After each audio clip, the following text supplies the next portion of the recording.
What's up, everybody? This is Philip with Philip on Sports. So, obviously, today we're going to be talking about the Cavs. Uh, it still doesn't really feel possible that they came back from 3-1 and they won Game 7 in Oracle. Like, it doesn't seem like it could have happened. Um, LeBron led every statistical category for both teams.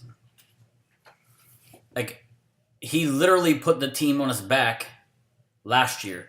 He put up crazy numbers in the finals, and he did it with a team that he had to because they didn't have anybody else to help him.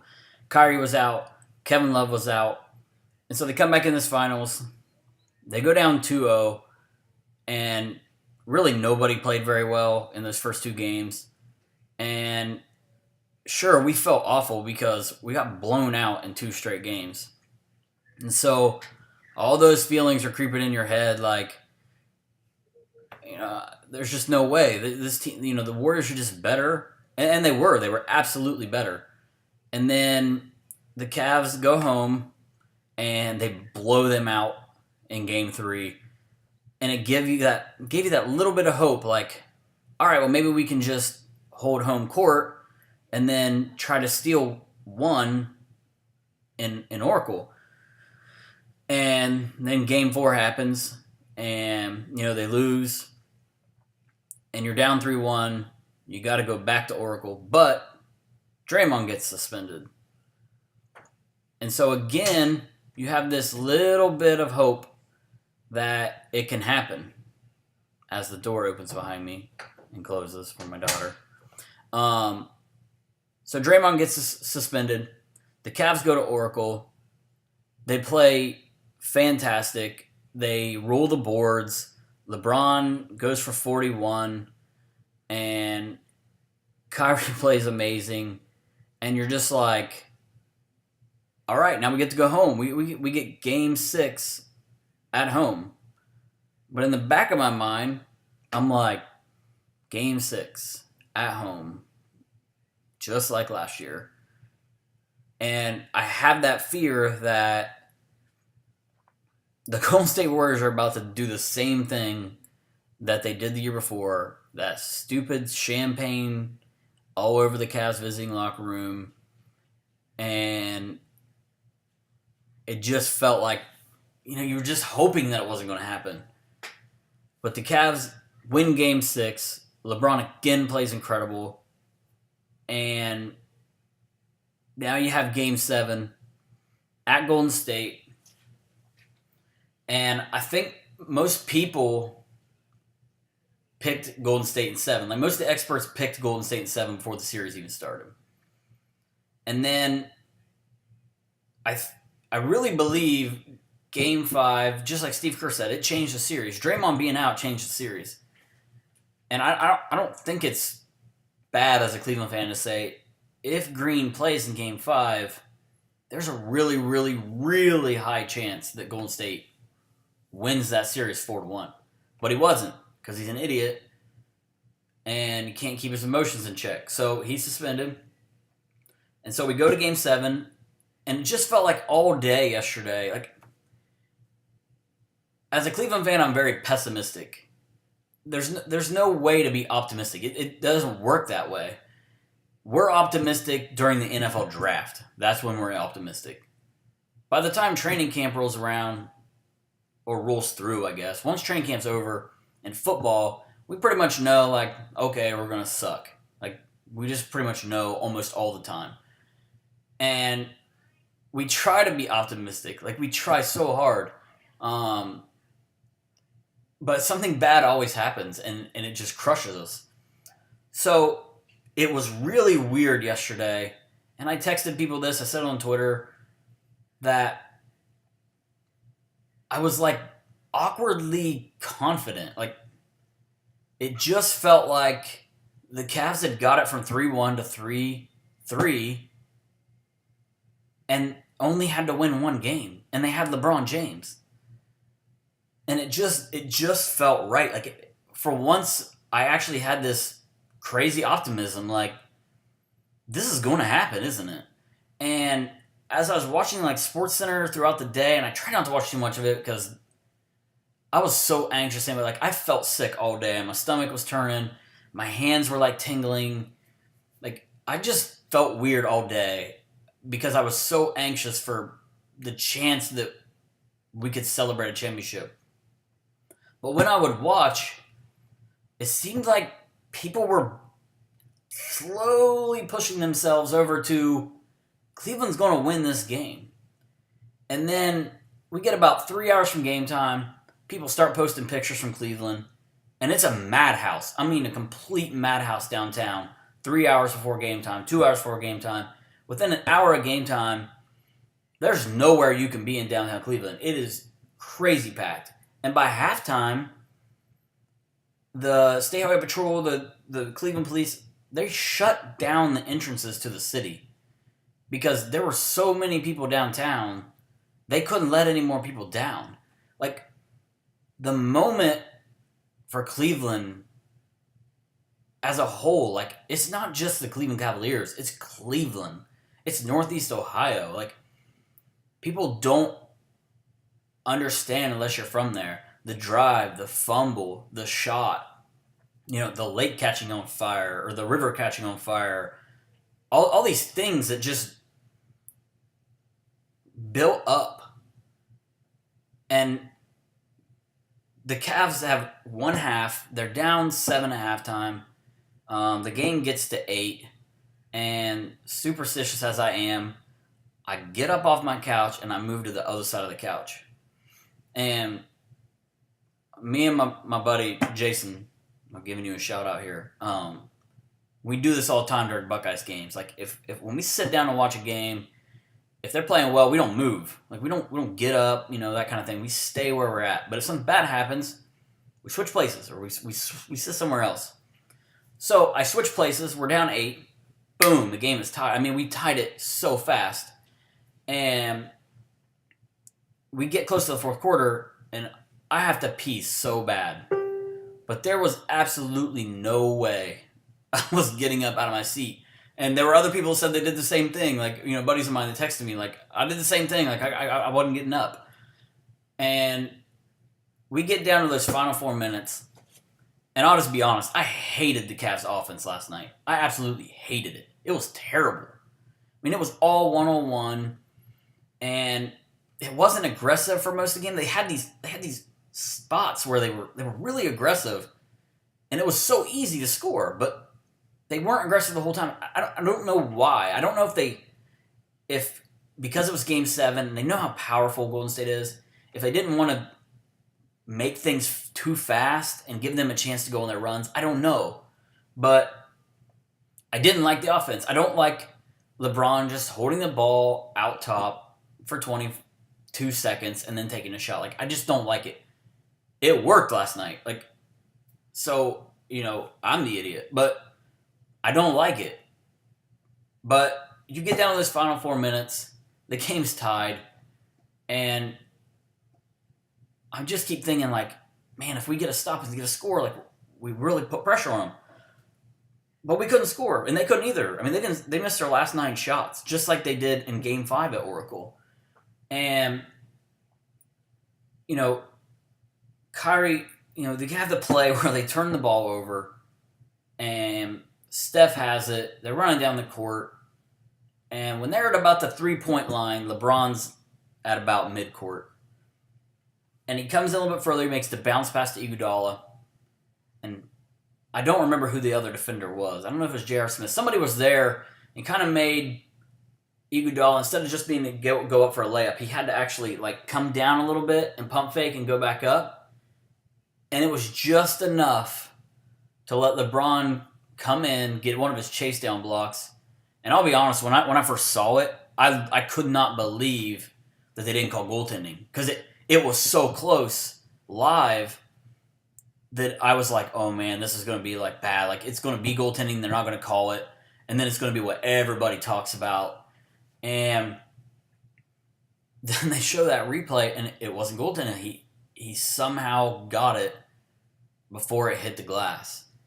And Then the Cavs come down. There's a minute left. They take the timeout. They get the ball to Kyrie.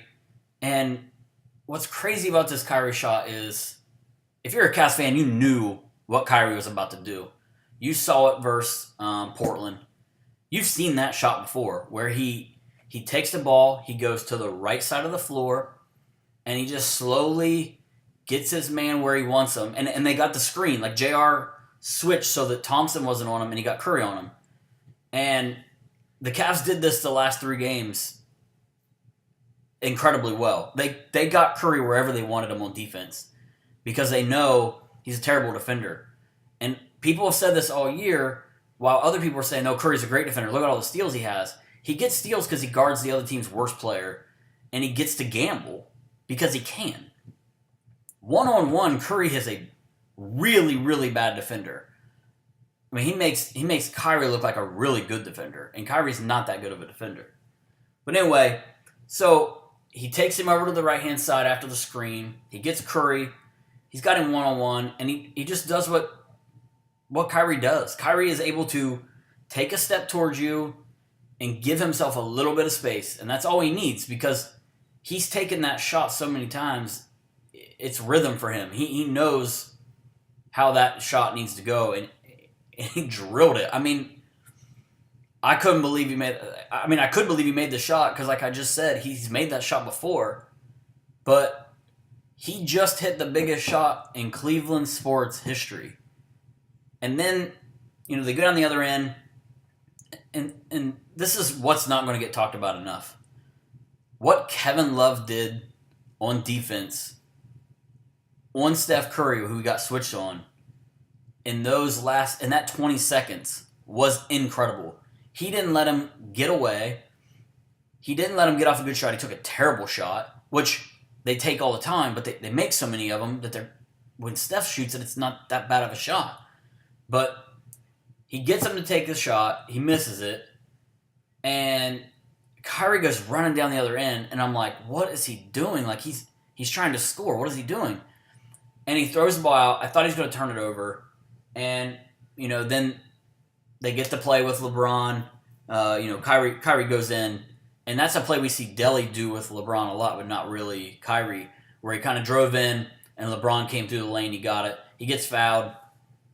I don't think he was hurt. I mean, we all know what LeBron does. But anyway, so he gets up there. He misses the first free throw, and you're like, no, please don't do this. He makes the second one. And then again, they play great defense. They actually used a bunch of the clock and then were able to use the foul that they had to give. And they basically made it impossible for Golden State at that point. They needed a 3 and somebody to foul them, and it wasn't going to happen. So at that point, it's like, holy crap, did this just happen? Like, we just did it. Here she comes again. Hey, Quinn, shut the door. So anyway, it happened. I mean, it happened. The Cavs, they broke the curse. Like, the Cleveland curse is over. Yeah, the Browns are still going to suck this year, but I don't even care. Like, I don't care. I'm lying because I do care, and I'll be complaining about them in a few months. That's just fact. But like I said, you had the shot. You had the drive. You had the fumble. You had the mistake on the lake. And now you have the 3 by Kyrie. You have the block by LeBron. And you have the ring. And I never thought I'd see it. Like, I can't believe it actually happened. Down 3-1. What LeBron did in the final 3 games is legendary. LeBron takes a lot of heat for everything he does, and that's part of being a superstar, and I'm okay with it, but I think it's always crazy how he gets destroyed when they lose. But you didn't really see that with Steph here. Like, you're talking about the first ever unanimous MVP playing very poorly in the finals, turning the ball over like crazy, and it didn't really feel like he was feeling any pressure from him. Like, everybody was just like, oh no, don't mess with Steph. But if this were LeBron, if LeBron would have scored 3 points in the fourth quarter last night and turned the ball over, and in the last few seconds threw balls off the backboard, I wouldn't be able to watch SportsCenter for a week, probably a month. I mean, it'd be awful. He'd be getting killed in the media. But instead, the opposite happened, and LeBron's legacy is set now. Like, he doesn't have to do anything else. He is now the greatest. He's easily the greatest athlete in Cleveland history, and I'm even saying that with Jim Brown there because things are different now. Like, they said today that the Browns in '64, whenever that title was, I'm pretty sure it was '64. They didn't even have a parade. Like, this wasn't what they did. And now I'm about to travel 2,000 miles to go watch a parade because I have to feel what that city's about to be like. Like, there's going to be millions of people downtown celebrating something that nobody in our lifetime has seen. Like, not even in my parents' lifetime has this happened. So you're talking about generations of people that this is the first time they get to celebrate a championship, and I can't miss that. Like, it's going to be insane. I can't wait. I'll take a ton of pictures and just, enjoy it. But, it's just been surreal. Like, I could hardly sleep last night. I didn't want to miss anything. I didn't want to miss anything about the celebration. I didn't want to miss a press conference. JR's press conference was incredible. Like, I thought I would cry when the Cavs won. Like, I was prepared to just cry like man tears, and I didn't even care. Like, you could make fun of me, I don't care. But I teared up, but I didn't actually cry until JR got on the podium. And he didn't talk about basketball. He talked about the mistakes he's made in life and, how his parents have always been there for him. And it's what kept him together. And it was amazing. Like, JR's become one of my favorite players, and he does a lot of stupid things, and he's done a lot of stupid things in his career. But ever since he's been in Cleveland, he's just been amazing. Like, he still had times where you're like, man, you can't do that. But he's awesome. And, you're going to look down the line. Richard Jefferson gets a ring. You're talking about a guy that's lost series when he's been up, lost finals. He got to play on the Olympic team when they got bronze. Like, he's just struggled to reach the mountaintop. And he embraced the city these last few weeks with the whole Lil Kev thing, which, at first I was like, what the heck is this? But it became a thing, and, like, Richard Jefferson just blew up, and he really embraced, like, wow, the city, like, this is so important. And then you got Channing Frye, who came in. He didn't play hardly at all in this series. It was just it just was a bad matchup for him. But when the movie's made, we're gonna look back at, like, the Atlanta series and the Toronto series and think of all those massive shots he made, and then, like I said, you have Kevin Love playing one-on-one defense. Who, I've said it all year. Kevin Love in one-on-one defense isn't bad. It's help side defense that he really, really is poor at. But one-on-one, he's not bad. But still, Steph Curry. I mean, it's hard for LeBron to guard Steph Curry one-on-one because he can move so quick side to side and backwards and shoot a shot without having to even look at the rim. So that moment for Kevin Love is awesome because he was getting crushed in the series. He just wasn't good. And for him to have a moment like that, I think it makes it worth it to him. Like, when he gets that ring, like, he's really, really going to feel like he earned it, no matter what the bad feelings are about the season and the rest of the playoffs and, being put on the bench in fourth quarters, that kind of thing. Like, he earned it last night. He earned everything. Tristan Thompson is overpaid, and yet he earned all of that money last year's finals to get the money, and then this year's finals, he does it again. He just outworks people. You can't outwork Tristan Thompson. And, guys like Delly, they didn't even play. Get out, Quinn. I'm almost done. I got a little drip on the floor of my water. Okay. Kid just won't leave me alone today. So basically, I don't need to keep you here. We're 20 minutes in, and I'm just rambling. I'm just so happy for everybody in Cleveland, for everybody that's a Cleveland fan. Like, it happened. Like, we can say it happened. We saw it, and we get to celebrate it now. Like, forever, we can't just be lovable losers anymore. Like, we won. It happened. So enjoy it, celebrate it. Get to the parade. I mean, wherever you are, just go to the parade. Like, find a way to get downtown and watch this parade because it's going to be amazing. If you can't get there, you got to watch it on TV. Maybe you can see me on TV or something. So anyway, go Cavs, NBA champs, and let's go Browns.